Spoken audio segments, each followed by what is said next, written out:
Assalamualaikum warahmatullahi wabarakatuh. Perkenalkan, nama saya Nur Hajiwan. Saya dari kelas D Keperawatan Fakultas Ilmu Kesehatan. Di sini saya akan menjelaskan tentang kardiovaskuler.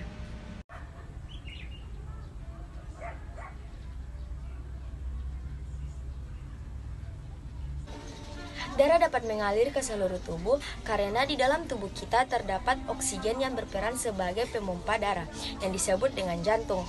Antara jantung dan tubuh ada pembuluh darah. Fungsi dari pembuluh darah adalah mengalirkan darah keluar dari jantung hingga kembali ke jantung. Pembuluh darah itu dibagi menjadi 3. Yang pertama, pembuluh darah arteri. Fungsinya di mana dia membawa darah keluar dari jantung. Yang kedua, pembuluh darah vena, di mana fungsinya membawa darah kembali ke vena. Yang ketiga, pembuluh darah kapiler.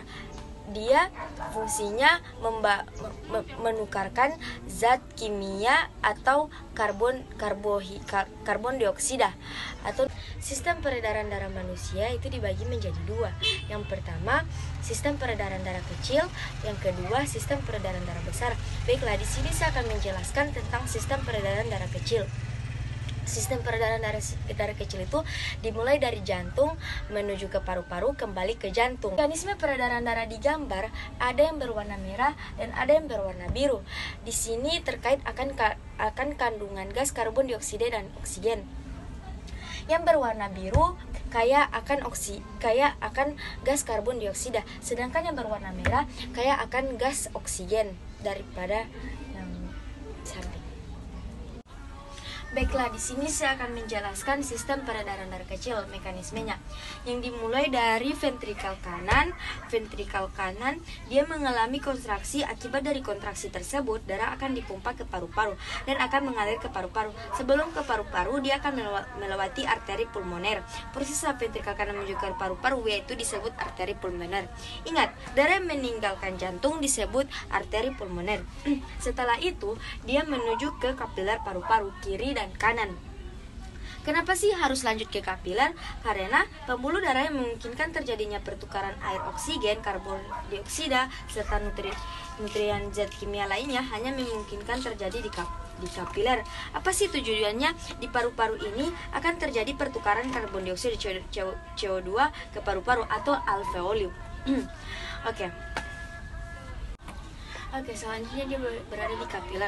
Kapiler merupakan pembuluh darah terkecil di tubuh dengan diameter 5-10 mm dan memiliki lapisan yang tipis sehingga pertukaran zat dari darah ke sel-sel lain di dalam tubuh termasuk organ paru-paru ini terjadi di kapiler. Setelah terjadi pengikatan oksigen, pembuluh darah di sini berubah menjadi berwarna merah, menandakan bahwa aliran darah tersebut memiliki kandungan oksigen yang banyak. Prosesnya dari kapiler paru-paru kiri dan kanan akan menuju kembali ke jantung. Pembuluh darah yang menuju ke jantung itu disebut dengan vena. Yang terdapat nomor 4 yaitu vena. Ingat, vena yaitu darah yang menuju jantung. Pada bagian atrium kiri. Dan akan ingat, ventrikal itu berfungsi untuk memompa, baik, selanjutnya saya akan menjelaskan sistem peredaran darah besar, yang dimana prosesnya pada tubuh bagian atas superior, pada bagian bawah inferior.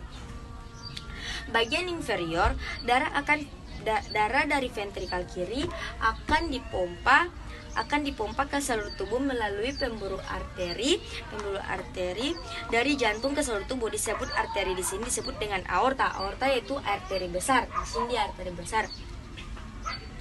Dan selanjutnya dia akan ke arteriola yaitu arteri kecil dan akan berlanjut ke kapiler. Selanjutnya ke kapiler. Di kapiler ini dia melakukan pertukaran zat lainnya.